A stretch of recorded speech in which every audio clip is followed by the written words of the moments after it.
And we move straight on to our next session. And how about my friend Alexander will make us a very short transition into the next session with a flute and a breathe in, breathe out. Do you have your flute with you, Alexander? I do, although I didn't expect. Fine, let's do this. Well, okay. I'm putting you on spot, but thank you for being so spontaneous. All right, so just get comfortable, and we'll sit here as we transit over to the wonderful, capable hands of Maji-da Abdi. Before we go there,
Ευχαριστώ, as they say in Greek. Thank you very much. Muchas gracias. Maji-da, welcome. Hello, my brother. Yes, a very good friend, my spiritual sister, originally from Ethiopia, and a holder of our next session. Maji-da, you were doing such an amazing work, both being the cultural change maker in a way, being a movie director and a producer, an editor, a scriptwriter, an artist, but also being a conveyor of social movements, change-making initiatives in very different parts of the world. And today you will be hosting this this conversation about the engagement of Global South, Africa, Latin America, in the conversation that unfortunately, even in our forum, has been dominated by, let's say, Western language paradigms and perhaps experts. It wasn't, let's say, for bad intent. It was sort of the unfortunate state of the world that we also encounter when we try to break out of that old way of handling, let's say, these kind of conversations and explorations. But it's time for change. So I invite you to convey that change into this space, please. Thank you, my brother. I'm just really happy to be in this space. It's been so wonderfully inspiring to listen the last couple of days. You know, there was this poem I had that said, I have a dream, we are the dream. It was a wish that we will be that way, but I see here all these people that are walking the dream and doing their part. So I wanted to thank all the people all the panelists up to now. In my screen, I can't see my panelists, but I think they're here. But before we start, I wanted to center myself and all of us, and also because it's part of our culture to take a moment for the greeting and to breathe together. For this remembrance of the fact that we are all breathing the same air, like I'm inhaling and exhaling the same air that you are. And that sort of, for me, gives me the invitation to imagine that we're all sitting around a tree or a fire, because that's the way we've done most indigenous and ancient cultures, the circle getting together. And so both for myself and everyone here, and even though I can't see them all, I hope all the panelists, the wonderful and inspiring panelists for my section are here. And I wish to start by 3 breaths. I like to hold my heart to close one's eyes and connect and feel that we're all together in the space co-creating. And yeah, 3 breaths in and out.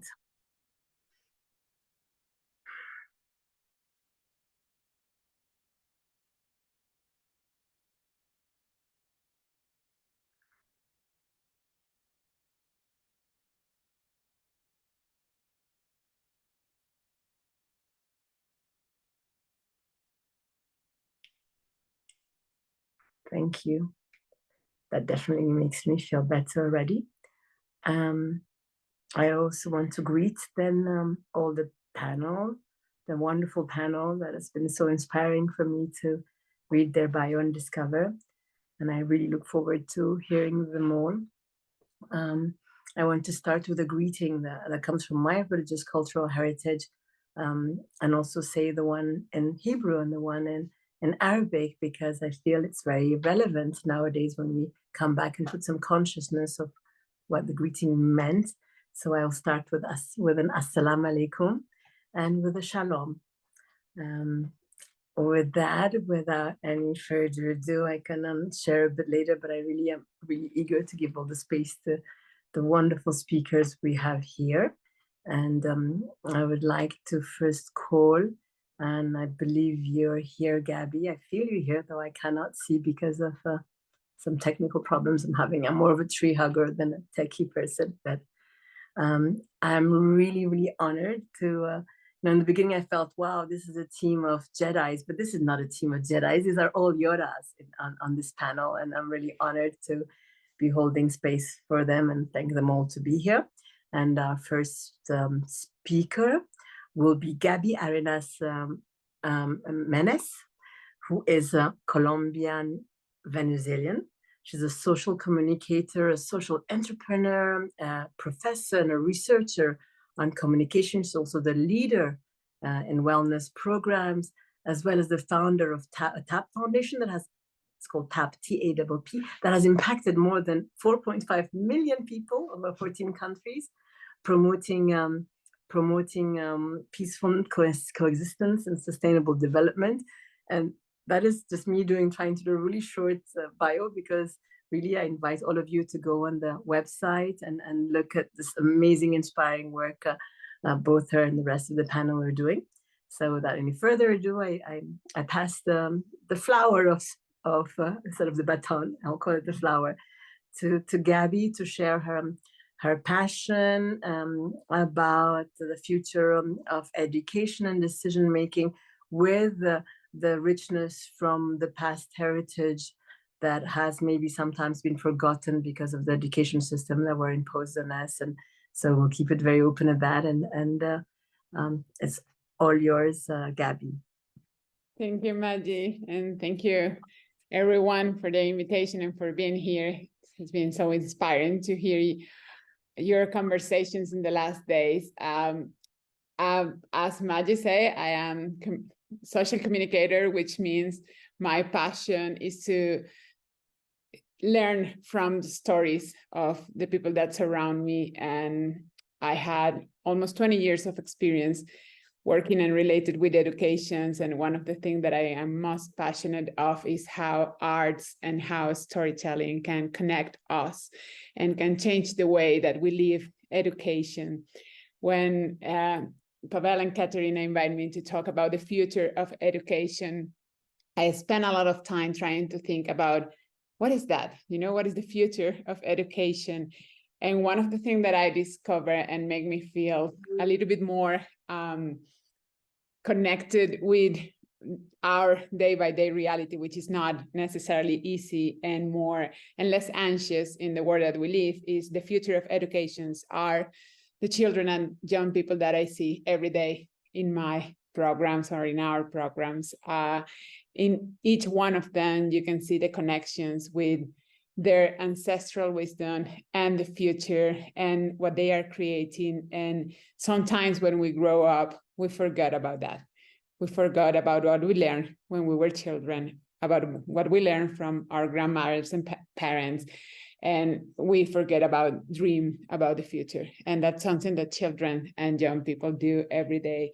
And that, for me, is the future of education, learn how to go back to that and how to connect again with that. And I have to say, Maji, that is my passion, of course, connect with children, being with them, play, and use the art to learn more about them and their communities.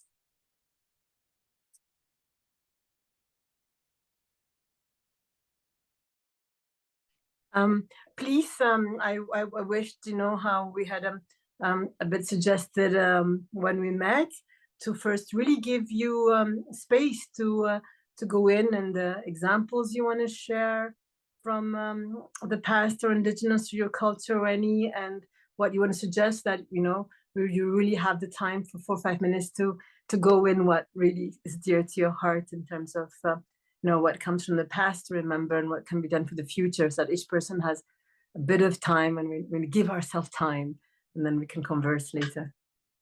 Sure. Well, I prepared a story for you guys, and it was very nice to me connect again with that precious moment. When I started working in community, I think that was almost 15 years ago. I was in a rural community near to Caracas, Venezuela, the place where I was born. And I was playing with the kids, doing a mandala together. And one of the kids came to me and say, hey, our grandparents normally build their homes using this kind of draws. And I was very confused because you can't, in my mind, build a house doing a mandala. Mandala is something that we learn to draw and to relax ourselves, etc. But apparently in that community, they build their homes using mandala principles. And I told them, take me there. Take me there. I want to see it. And one of the most amazing and beautiful things that I saw in my life was that kind of building. In this community, they learned that every family in the community is connected with other family. You can be a healthy and happy family if you forgot about your community, because everyone in some way is connected. And if you live next to me and you are suffering, I will suffer in a way. And they build their community using this principle. It's like a flower that connects every part of the community with a center. And in the center is the schools, the place where they learn. But that school is not our traditional and Occidental school as we know it. That school is a place where they sit together in a round to tell stories every night. And I'm speaking about a community which is not necessarily isolated. It's a community just 20 minutes from the capital. But still now, 15 years after that, they keep having those meetings. They go every night, the grandparents, the children, everyone in the community, and they sit to share how was the day, what they think about what is happening in the country or the community. They sing songs, they learn together, and they share. And all that kind of connection is related with the experience that children have in the school. When we start working there, they were worried about the bullying issues in schools that surround the community, because they never saw that in their own school or their own community, because children lived in a different way. And what we tried to do was connect this wisdom and this kind of circles of knowledge and sharing with other schools. And that started working incredible. Just the fact to do a circle with the children, with the teachers, with the parents, and ask the question, how are you? How you feel? And that is an ancestral wisdom that we can use every day, but we know it and we forgot it. And I think that is the kind of things that I take every time that I go to the communities and work with them. Because when they came back to that again, their reality changed, their own changed their reality. In Colombia, for instance, one of the places where I love more is the Chocó, the jungle, the Pacific jungle.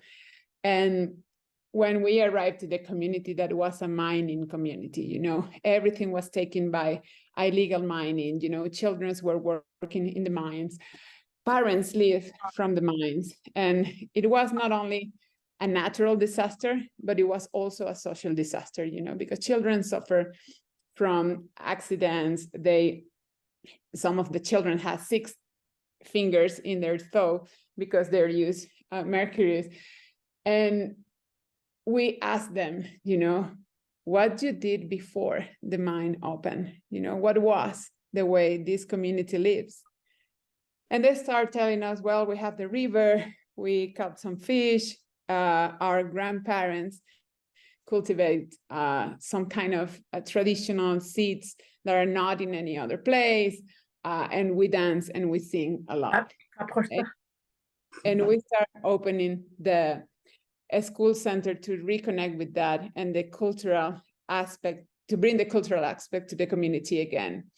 And I'm not going to take time from other panelists, but the reality is when they came back to what their grandparents did before doing the mining, they find another way to live. Today, 8 years later, the mine is closed and the community lives from their cultural heritage. And I think for me, the future is to go back and to learn from what our ancestors know. Thank you so much. I mean, it's so amazing, the resonance, you know, when I was hearing you, my heart was pretty touched with this resonance with in different African countries, the way we like kind of gather around in the evenings and how that's not sort of a pastime, but an important activity. And when I come from an Oromo culture, we gather around a tree, and the elders and the young people connect there. You know, there's no separation.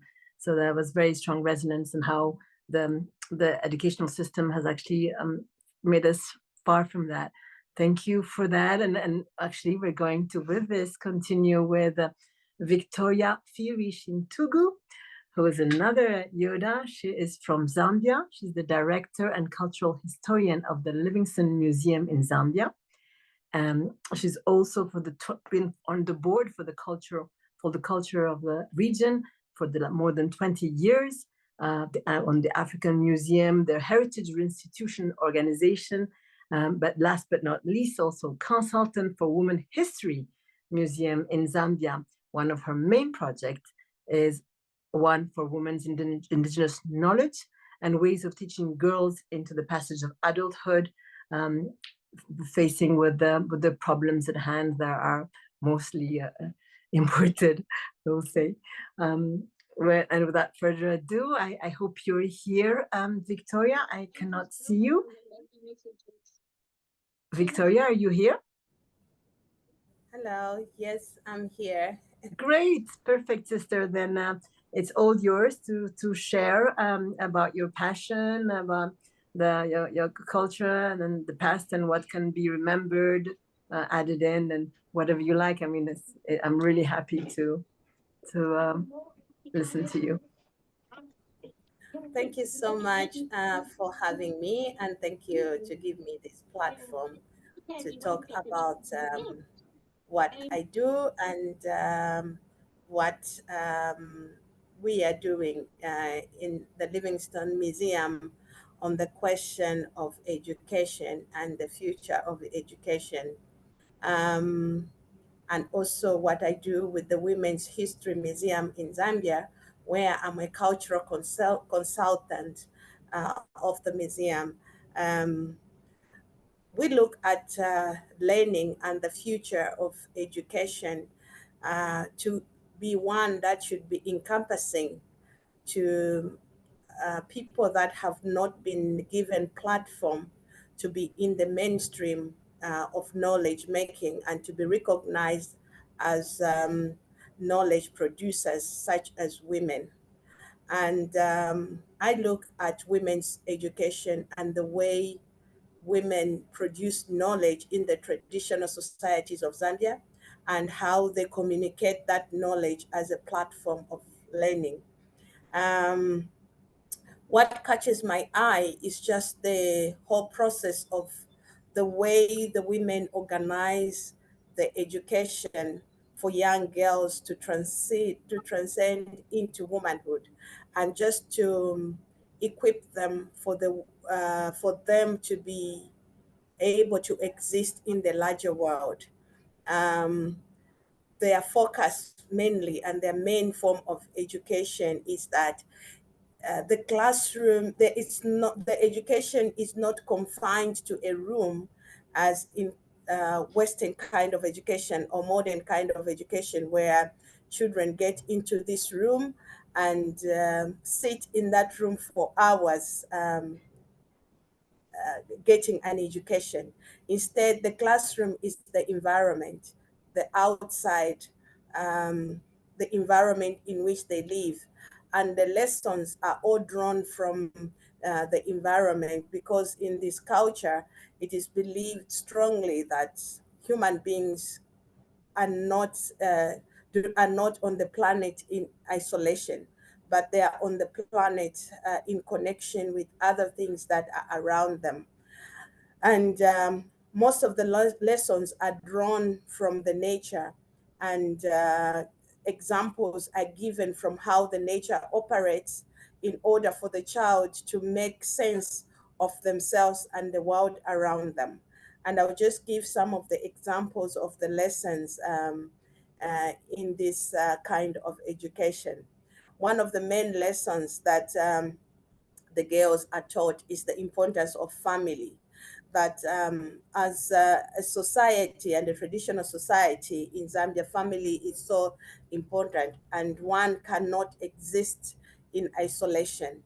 And the example that they give them for them to understand the importance of family, or this situation in which they exist, where the family is so important, they give them an example of a creeper, a plant that is a creeper, and the main tree.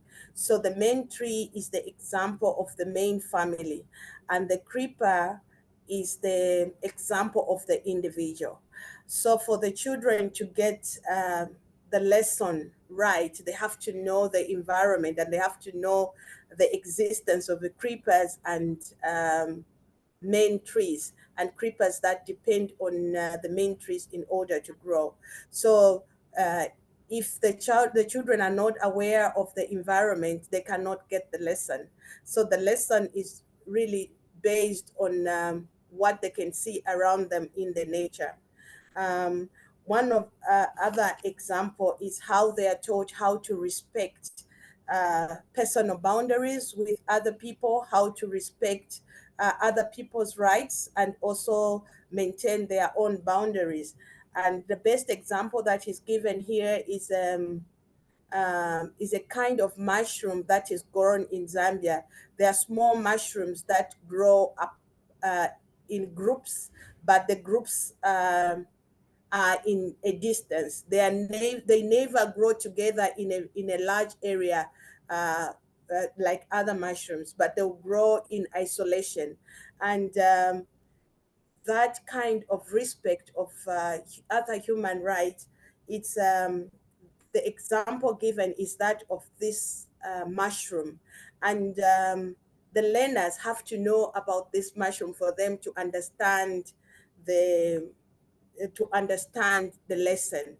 And another lesson that I'll give an example to is in form of a storytelling, like from the previous speaker, where stories are also used. And in the stories, they use examples again from the nature. And one famous story is of the millipede, and the way the life cycle of the millipede, that it's so timed to the seasons and to the environment around it. It knows when to come out to eat, and then when to burrow itself. And the lesson is used to teach children on how to have plan, how to be on time, how to plan for everything in their lives. So a timetable is not given, but the example of how the millipede's life is scheduled is given for the children to understand how it's important to have plans in life. And these kinds of lessons, they make the children to be connected to the nature, to be inquisitive about the nature, and to understand the nature deeply. And in the process, it's not just the lesson that is learned around the particular natural thing pointed out in the environment.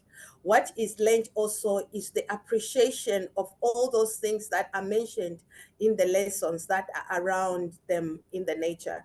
So in the long process, children learn to respect the environment around them. They learn to be inquisitive about the environment about them. They also come to the understanding that they are not the only ones in the environment, that they need to respect nature. And in that process, I see this kind of education as one that respects the earth and everything that is in the earth, other than just human beings. And for that, it provides a future for the survival of the earth and also survival of the human being that is being trained to have a life that is whole, and drawing lessons from the environment around them.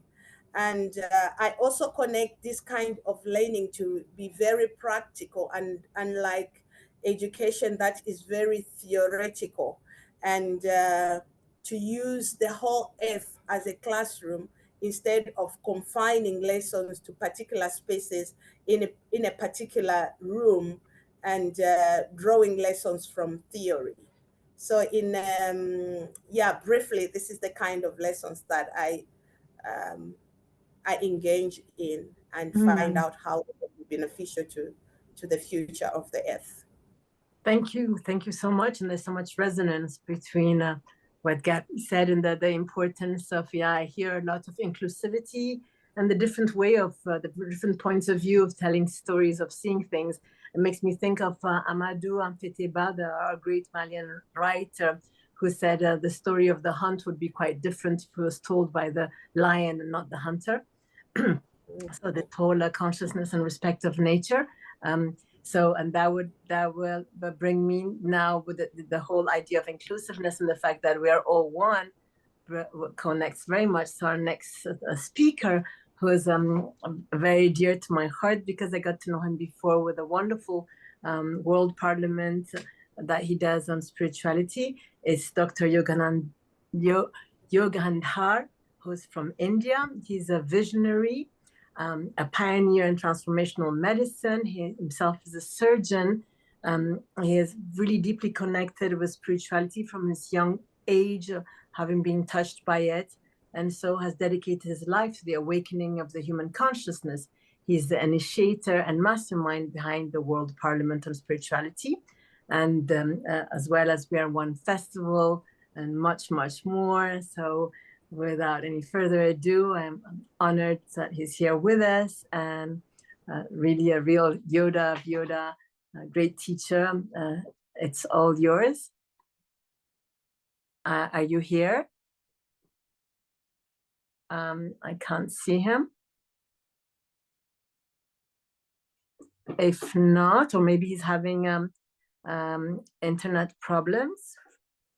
If not, we can pass to Maji-da, could you call his name again? I didn't quite hear who you were calling. Maybe you Dr. Yugandhar.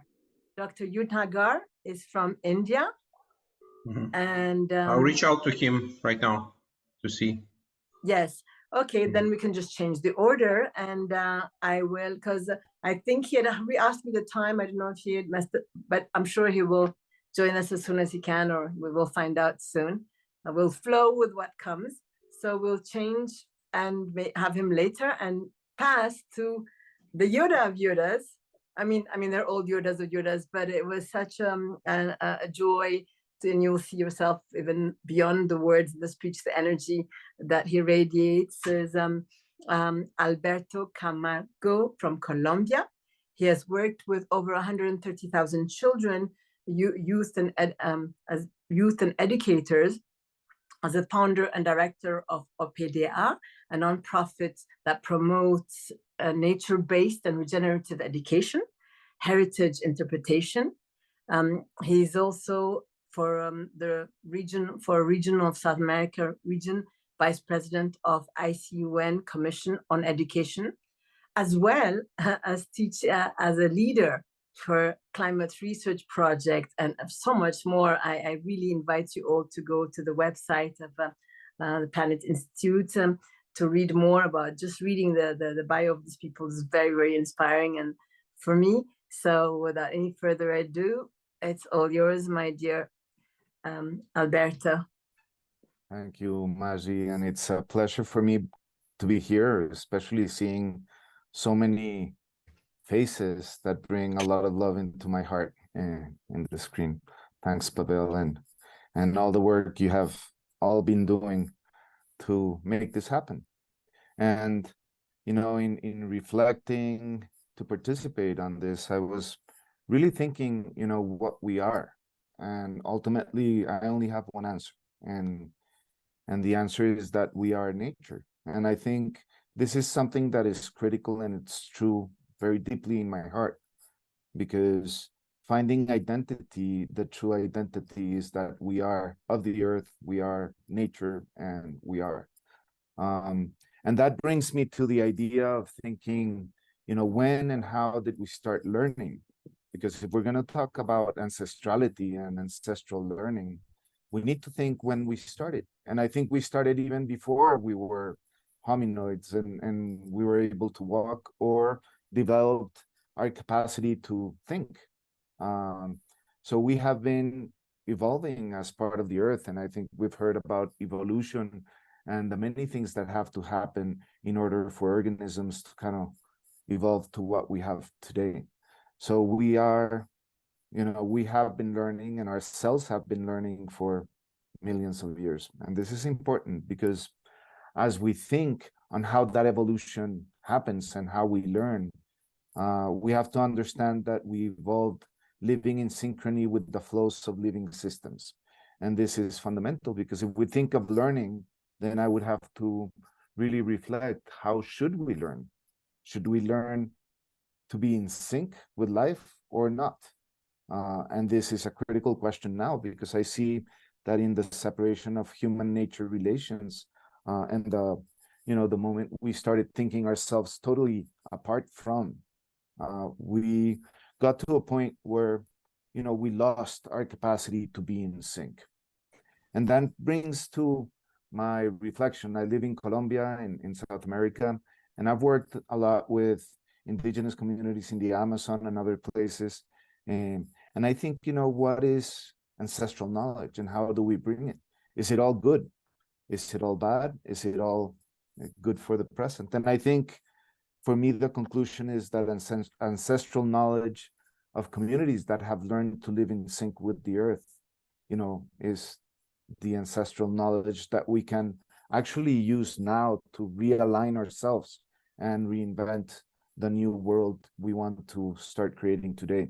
So there are good and bad. There are, let's say, not good and bad. There are ancestors aligned and ancestors in the alignment, or as ancestors resonant with life and regenerative, and ancestors that actually took paths of dissonance and maybe degeneration. And I would say modern society is part of the ancestors that took the direction towards dissonance and degeneration, and that's what we're seeing today. So one of the examples that inspires me a lot is thinking about governance and how do we learn and make decisions, and how do we come into relation with ourselves, with others, and with nature. And looking at many of the groups in the Amazon, I remember speaking with a shaman that was telling me that, you know, the idea was to actually create councils of all beings. And they created councils where the shaman would, through different practices, go into council with the owner of jaguars, with the owner of fish, with the owner of trees. And in going into council, they would actually create, you know, conditions that for all to be able to thrive. So that's how they they would know where to fish, when to fish, where to cut the trees for the canoe or where not to cut, and how to live together in harmony. And this concept of being able to create councils where we include not only humans, but all life other than human is really important in this.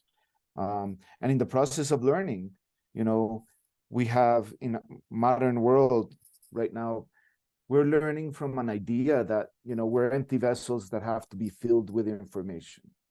But the truth is that, you know, since evolution, we've been learning through experiences.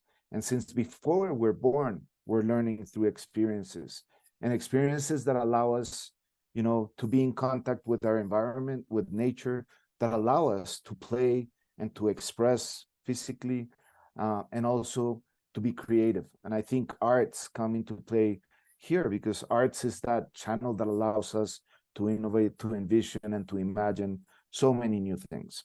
So in that process, nature becomes really important, because nature is the source of inspiration. Nature is definitely not only a learning environment, the most strong learning environment, but also becomes a teacher and becomes the bringer of knowledge of all of evolution. So it's really important, as Viktoria said, you know, to really bring nature to the center of learning. And I think this is one of the key principles of whatever we do in the future of learning. And in that sense, bringing nature to the center of learning is reminding us to learn to be in good relation with nature. But nature is also our community, and our community is also ourselves. So since we are nature, it's learning to be in good relation and to come into good relation with ourselves, others, and nature. And this is key. And when we think of it, I use a phrase that Janine Benyus coined, and she said, you know, she's one of the precursors of biomimesis, and she said that life creates the conditions conducive to life. And I think this is really important, because if we learn, with what purpose? We should learn with the purpose that is creating conditions conducive to life. And this will allow us to be actors for regeneration. And it all takes us to learning, in my way of thinking, to learning how to love deeply. And that requires us, during learning, to learn and have the experiences to connect deeply with ourselves, with others, but with nature, and nature as the holder of our essence. Also to awaken our capacity, or what I call our naturalist spirit, which is awakening our capacity, as Viktoria said, to learn about everything that's around us, but also to see the invisible. So it's not only seeing the visible, it's seeing the invisible, the energy flows, seeing the vitality of a system, and understanding how our relations affect other relations. So in context. And that will allow us, you know, being deeply connected and having the capacity to see the visible and the invisible, to act in synchrony with life. And in all these things, one reflection that always pops up is, you know, the role of diversity. Diversity has been one of the reasons our world is in conflict. And it's totally crazy, because if we ask the forest, if we go to the forest that Gaby mentioned in the Pacific coast of Colombia, one of the most biodiverse forests in the planet, and we ask the forest, you know, what is the role of diversity? The forest will answer, diversity is the true potential to innovate, to evolve, and to create thriving systems. So we should learn from nature and learn how diversity really is the opportunity to express our full potential, and we can act on that. And by learning to use diversity and to really learn, we need, or we can, start imagining and learning how to tell new stories, because we have been cased into telling the same old story. And modernity has told us that there's only one story, or at least that's what we're believing now. So education has to bring us to the space where we can learn to imagine new stories. What are those new stories that allow us to live, to thrive collectively, with ourselves, with others, with nature, with joy, with love, and, you know, creating the conditions conducive to life. And to finish, you know, I think when we talk about having exams and all these evaluations today, I would ask myself, what is the true final evaluation we should ask of our education system? And my response connects to how I started. It is a self-evaluation that allows us to ask ourselves, what kind of ancestors will we be? Are we ancestors that will create conditions, regenerative conditions, or are we ancestors that are creating degenerative conditions? And I think that really sums it all, because if we take the path of life and the path of creating the conditions for life to thrive, we are going to choose the path of love, of awakening, and of starting to build really the capacity for all life to thrive in our planet. Thank you so much. It is just elevating to listen to you. And then there's you're really a Master Yoda. There's sort of an expansion that comes from when you talked about the holders of each reign, that it expands the idea of inclusivity to even not only just consider the fish, but to have a representative of the fish who will say, no, now is not the time to fish, and that. And it's just those kind of learning from the past have been put now to the present. We wouldn't have the situation we have. So there are some amazing answers that exist in our heritage that are not known. And thank you for sharing them and reminding us. And I would look forward to, in the discussion, to now and in the future, because it's just the beginning. We cannot in 1 hour cover so much of the wealth that can come from our past heritage of different cultures. I believe Dr. Yugandhar is here now. I introduced him earlier. Dr. Yugandhar, are you here? Yes. Great. So yeah, as I said earlier, and I'll say it like in a nutshell, he is a visionary dedicated to the awakening of being, and as he will say himself, very passionate about a spiritual elevation, which is at the end of the day, how can we all come in a state of awareness where we're living consciously together. And so and for this idea of like better decision making and the future of education, it's all yours, my dear brother.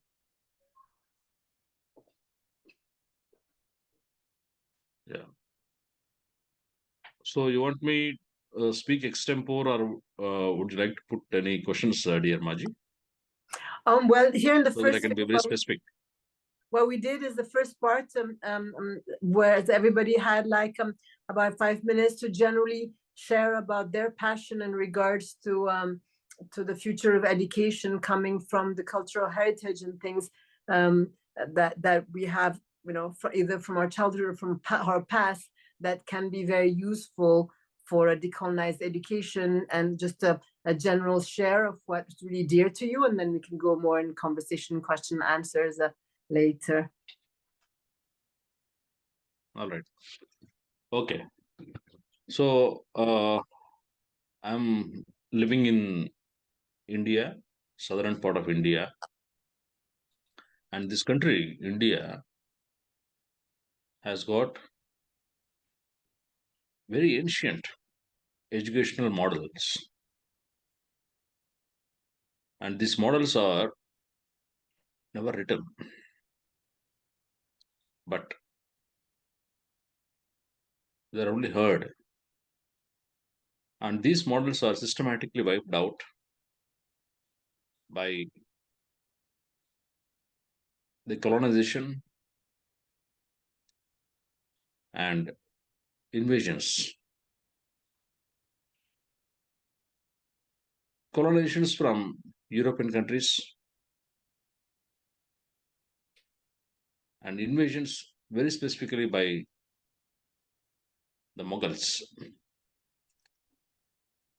There were no religions at all in India. There were no religions before 1500 AD in India.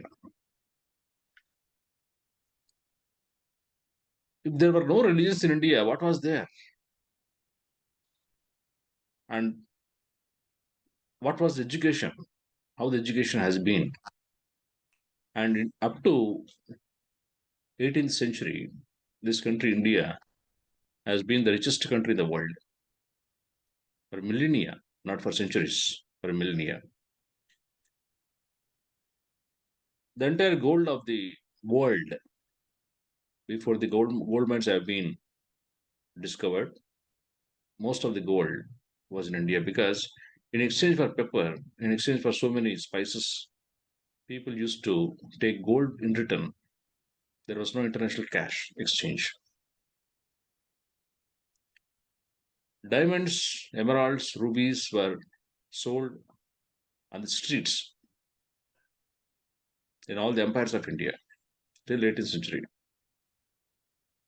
The wealth has been plundered, the crops have been plundered, education system has been totally systematically eliminated. There were 8 lakh schools in India till 18th century, 8 lakh schools. These schools are called as ashrams or Vedic schools.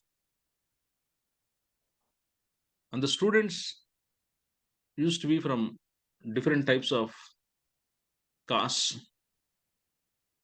different cultures of India, because India was never a country. It has been like a continent. That's why till today, it is called a subcontinent. And the extension of India ranged from Iran to almost all of Southeast Asia. From the geographical mass of India, which was called as India, 16 countries have been separated. 16, 1-6. And there are more than 1,000 languages in this country, which have a lipi and which do not have a lipi. In this education system, how they used to deliver and what they used to deliver. They used to deliver something called as 64 arts and 16 type of sciences. 64 arts and 16 sciences. In the 64 arts, how to even steal was also not. How to steal. The student is supposed to steal the egg of the crow without making the mother crow notice that. So the skill, all the skills were based upon one single element, that is inner silence, inner calm. And all the notes were never written. They're only heard with closed eyes. The Vedas, which are the oldest scriptures of the world, Rig Veda, Samaveda, Yajurveda, and Atharvana Veda, and 108 Upanishads, the Itihasas, the histories of India, the Puranas, the mythology, Aranyakas, the scriptures written in the forests, ashram forests. And these Vedas are called as Shrutis or Aposhakas, which means that are only heard but never written. The entire Vedic knowledge was never written but only heard, and the knowledge has been passed from word of mouth, from teacher to student. Student one day became a teacher, and he passes that knowledge. Like that, there were 8 lakh schools across this geographical mass. And the name India is not the traditional name. The traditional name of this geographical mass is called as Bharat. And one may be surprised to understand the meaning of the word Bharat. As per the constitution of this country, the traditional name of this country is called as Bharat. Bha means illumination, like sun, self-illumination. Ra means consciousness.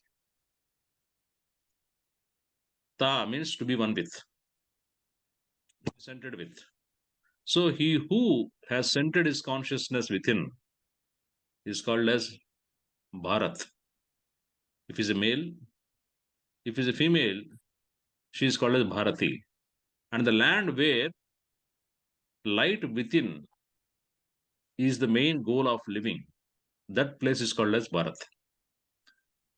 Unfortunately, the colonies have come and they started calling the people living here as Hindus because of the river Sindhu.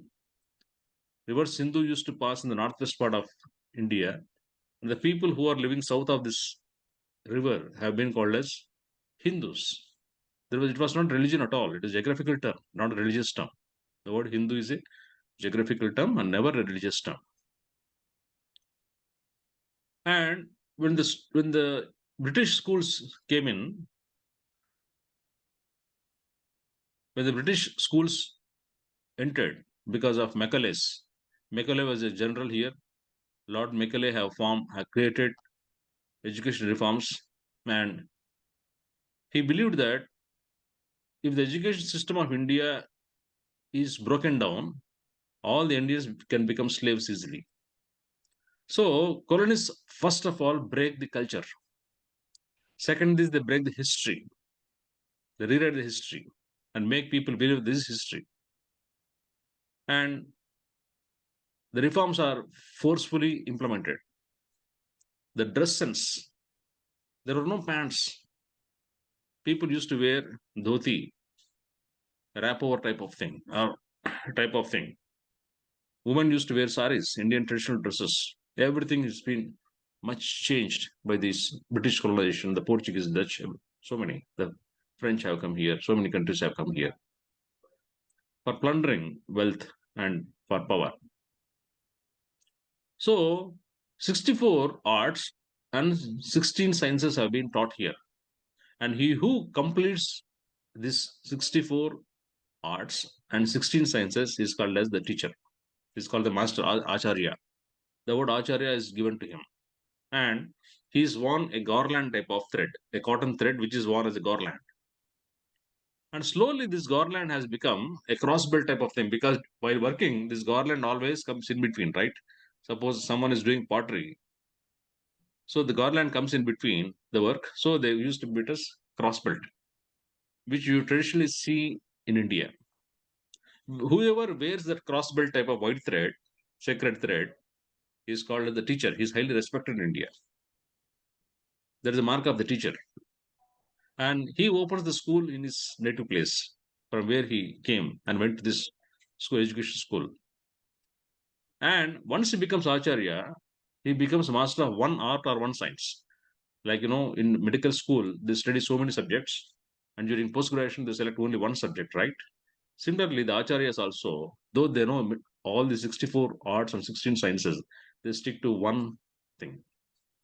And based upon the teachings delivered from the teacher to the student, which are only heard because it is delivered in Sanskrit. The language is called Sanskrit. Most of the languages of the country India, most of the European languages came from Sanskrit. There are 2,700 languages with Lipi and 2,300 languages without Lipi. And most of these languages came from Sanskrit, most in the world. There is a primordial language. And in Sanskrit, how you pronounce has got more weight, because when you change the pronunciation, the meaning changes. That is the reason why it was never written. And they don't want this language to be stolen, so that they misinterpret things. There are so many things which can be misinterpreted. You may be surprised to know that Wright brothers, who invented aeroplane, perhaps in the first decade of this millennium, how they could invent, how the gliders have slowly transformed the aeroplane, how they invented. They invented based upon the principles of the Vimana Shastra. Vimana Shastra means the science of aeroplanes. That was one of the branches of the 16 sciences. Many inventions were made based upon the principles in Vedas and Upanishads. Many. All the inventions of Max Planck, who is almost the founder of quantum physics, Oppenheimer, we have seen the movie Oppenheimer recently. It is a blockbuster Hollywood movie. Oppenheimer has drawn insights from Vedas and Upanishads. Hitler was very keen to study Vedas and Upanishads. Excuse me, my and dear brother. Sorry, I don't want to interrupt you. It's just because of the timing. Because normally we're supposed to even end here after having each person having had a couple of minutes to conclude with a resume of a few examples to just stay on our past heritage. And there's especially the next panel, or the women panel with whom I don't want to take their time. So my feel, and the same feeling we had when we met previously, is this is a really big topic that we have on the table, and it's impossible to have people from all the global south discuss it even in short in 1 hour. But to consider this just the beginning, this is the first era forum, and you bring so many wonderful things on the table with so much clarity. I'm really honored to have you, but maybe we can continue with to have a little quick round to end. I don't know, I need to ask the organizers if we can be a few minutes late to give each person 1 minute to just have a concluding thing, if they were to have 1 or 2 major urgent things that should be included in, for example, in a University for the Planet, and also to realize that this is just an introduction, and we all have so much wealth to share, and I definitely would love us to continue with this conversation. Because there's still 1 more speaker from Australia that has sent a video, and I don't know if they will put the video or put a 2-minute YouTube. Maji, I suggest maybe what we can do is, I sense it's important to honor everyone who is in the room right now, exactly. First of all, and thank you, Dr. Yugandhar, for your introduction. It's really valuable, and I feel like I'm hungry to know more. You're just opening up this space for us, and maybe in the recognizing that it's really like it cannot do justice to the topic. The topic is far too important to talk in 1 hour. But that's what I feel for a little bit in this forum, is like we are standing in front of this huge feast table, and we're just sampling a little bit from each dish, but we want to try them all and go really understanding, okay, what it's all about. So right now we are kind of just getting ourselves a first taste, opening up the space, and this conversation is definitely a treat, and such an important conversation, Maji. So over to you, maybe for last 1 minute statement from each of participants. Perfect, because we're over time, but I would love to, in the order that we started, that each person has 1 minute to share 1, 2, or 3 points that they feel just priority to include. If we're giving, if we're Jenna is handing over for the University for the Planet, like these are the keys you need to concentrate on. What would be your Jenna portion to hand over? So over to you, Yoda, Gaby, and then we'll continue in the same order that we started. And we'll all try and stay in the 1 minute so that we don't overlap on the next panel.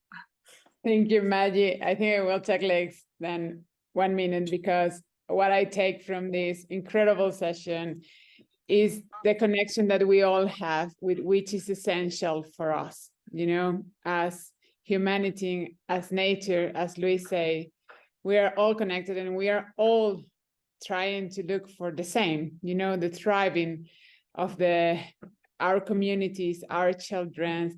And what I take from here is the idea that if we go back, to what is basic and essential, and if we go back to connect with the nature, with ourselves, and with the ancestral knowledge that we have there surrounding us, it's going to be a much, much better and thriving road for everyone. Thank you. Thank you. And it's over to you, Yoda Viktoria. I don't know if her connection is still on and she's with us. If not, then I will pass it to Supermaster Yoda Luis, and then we can come back and see if she's there a bit later. Thank you, Maji, and thank you all. There, but Oh, Go you're there? Sorry. Okay, please, Viktoria, go ahead. I'm honoring women first, you know, to change a bit of thousands of years of history. sorry, right, I was having difficult to connect back. Yeah, but yeah, all I can say is that already from these discussions, we can see that we are all connected, and it's important that we mainstream learning should include what has been termed as traditional learning, and in saving the earth and in looking at the future, we need all kinds of knowledge systems that can build us in order to have a better future. And there's no need to discriminate on knowledge and who produces this knowledge, because after all, as humanity, we want to exist, and we want to coexist with everything that is in the planet. And that future only lays in non-discrimination of education and knowledge systems. Thank you. Thank you. And now for the 1 minute of one of their two men Yodas, though they've changed their space. It could be either Luis or Dr. Yugandhar, whichever wants to go first. I can go, Maj. Okay. Thank you, Maji, and I'm bringing my feminine self also. I believe in, you know, in that too. So what falls for me is, you know, we're definitely in nature, and diversity is a key aspect of learning, and we need to embrace, you know, the power of diversity with a relationship focus for learning, where nature is at the center, where we can really find our commonness instead of our difference, our commonness, in order to have a place where we can learn to live, we can learn about life and love. And it would be ultimately a school for good ancestors, because this would be the final exam. Are we or not acting in our best capacity to be good ancestors? Thank you. Thank you. And dear Dr. Yugandhar, my brother, for your 1 minute of conclusion. What I want to say is the word education is absolutely different from schooling. Schooling is not education. Education, the word educare, came from Latin, which means knowing oneself. Knowing oneself is ultimate wisdom. And all the arts and sciences, subjective and objective, emerge from the inner wisdom. That is the true education. It is not about pumping the data inside the brain. And this we need to impart to the future generation of the world. Seriously. Thank you. Absolutely. Thank you. And if I were to add my little 2 cents, I would say that, you know, we learn from nature. We are nature, definitely. And nature sings, nature dances.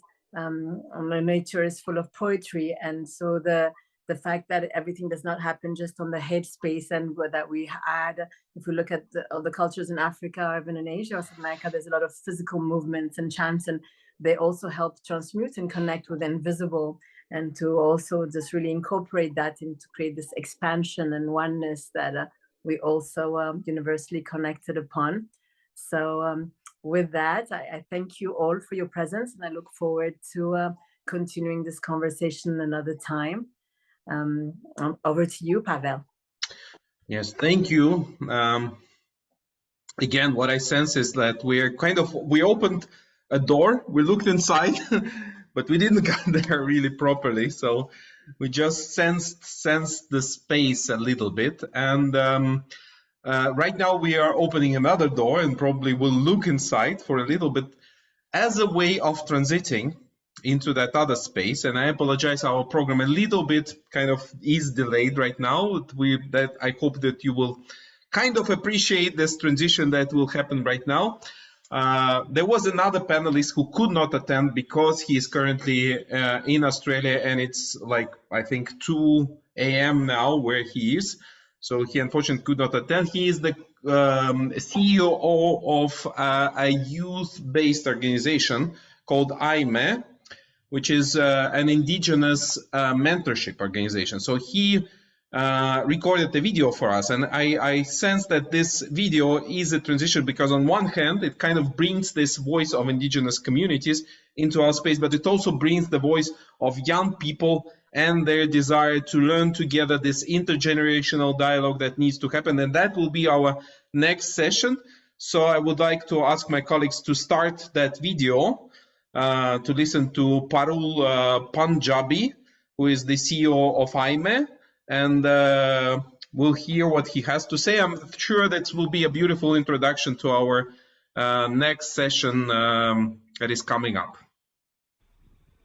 Hello everyone, and welcome from beautiful Turrbal and Yagara country here in Brisbane, Australia. The river behind me is the Maiwar River, or the Brisbane River as it's commonly called. And the tree I'm standing below is the carrotwood tree, or the beach tamarind as it's called in common parlance. And that's a native tree, but I also see jacarandas here, I see pine trees here, I see a big, beautiful African monkey fruit tree, if I'm not wrong, which is not native here, but it has made its way here. And if you were with me 5 minutes ago, I would have shown you the beautiful AIME crew from 15 different countries that has landed here, standing in an oblong circle, painting together on a long piece of canvas, telling one long human story, the one long human song that we have been part of for a very, very long time. On this continent here in Australia, history was back 60,000 plus years, as you would have seen in the Welcome to AIME video. And now we all from different parts of the world carry our own stories. For me, I am a Gondi Penjabi man from the center and north of India. I've had the fortune of living in many different parts of the world, and I would have been introduced by our beautiful, beautiful facilitator. But here I am with you to share what excites me the most. Currently, we are passing through in a troop of human beings telling big stories through the eastern coast of Australia, where we've all been in embassy with a lot of amazing elders, young people, organizations, schools, as we snake our way up the coast to Bunya Mountains, where one of the longest running festivals in the world, an Aboriginal festival, an Indigenous festival called the Bunya Festival, has taken place for thousands of years. And from there tomorrow, we launch a new country for the world, a new digital nation called Imagination. I don't have time to talk to you about that. Now, focus my energy on the topic at hand, which is decolonizing learning. And in my mind, really the topic is re-indigenizing education. And that's something we've been doing for the last 20 years in Australia, and in the last 6 years through our global network, which now spans 52 different countries, with our focus being Australia, Africa, and North America. And we've been doing this in partnership with a lot of indigenous communities, a lot of tribes, a lot of people from marginalized communities around the world.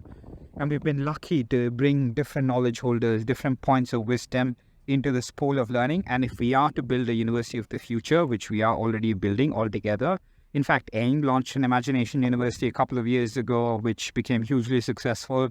We've been part of the conversation with Learning Planet, who's one of our partners, collective partners on the Planet is in University, and I know the conversation is happening around University for the Planet. But in my mind, the three skills and the three big things that we stand for at AIME as well, and AIME used to be, for your context, originally AIME used to be Australian Indigenous mentoring experience, and we have our roots deep in the Indigenous territory here, the Indigenous story here. But now the story has mixed, as it has from days of yore, with different world cultures, different traditions, and we're all fusing together the knowledge that we have kept out of our colonial empires in recent years. And that knowledge is probably what we need now more than ever. And Tyson, in his book Sand Talk, which if you haven't read, you should, because that's one of the best ways of decolonizing education or all other systems that I've seen him describe with a hands metaphor. Maybe we can play that 1 minute video at the end if possible, we shall see. But for us, the three important things that we carry with AIME, and the three important things for me that are essential in re-indigenizing education or re-custodianizing education, because we cannot all be indigenous, we can and we should definitely all be indigenous custodians of our lands that we inhabit. We should all play a role. So the number one is custodianship. How do we remember that at the end of the day, we're just another animal on this planet, And our role is to be a custodial species, that we have an active role in shepherding the natural landscapes that we are an integral part of. The second thing that's critical is not 1, 2, 3, it's all one big circle, but the other thing that's really critical for me is imagination. And that's something we've been working on for the last 20 years, is how to center imagination in every classroom. And we have a beautiful collective in partnership with our friends at Learning Planet and Francois and the crew of an imagination circle comprised of 40 different organizations and growing that we launched last year from 24 different countries, if I'm not wrong. But that beautiful circle shepherds and does a lot of work around bringing imagination classrooms to life in different schools, bringing imagination into the forefront of education systems. And the last one that we have, and which is an important practical step as well, is mentoring. That's the work we've done from day one of AIME, and that's the work really we've done as a species since the origin of humanity. That's how we've passed knowledge from one generation to another. And the way we've been able to do it in Australia, we're the largest mentoring movement around the world, on the size significantly in the last 6 years. But as mentors for a fairer world, what we've been building is bridges from people of power and privilege to those who are at the risk of being left behind.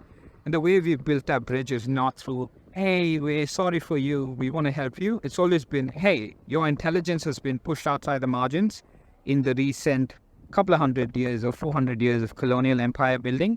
And now more than ever, we need your intelligence to repattern some of the systems, because these systems obviously aren't working. So I'll stop there because I'm mindful of time. There is a lot more to be said about the AIME story, but we can go to our website and figure things out, aimementoring.com. And tomorrow we'll be sitting up on an old mountain, launching a new old country for the world, where you all have a role if you want to play with us, and if you really want to shift the way the world works, and especially education works, which has been our bread and breakfast, bread and butter for the last 20 years. So thanks you. Look after yourselves. Namaste. Bye-bye. Thank you. I think it's a beautiful ending to our conversation. And like I said, I sense there's a beautiful bridging into the next conversation, because AIME and Learning Planet Institute and Youth by Youth have been among the catalysts of this conversation that engages young generation and intergenerational dialogue for a better future for all.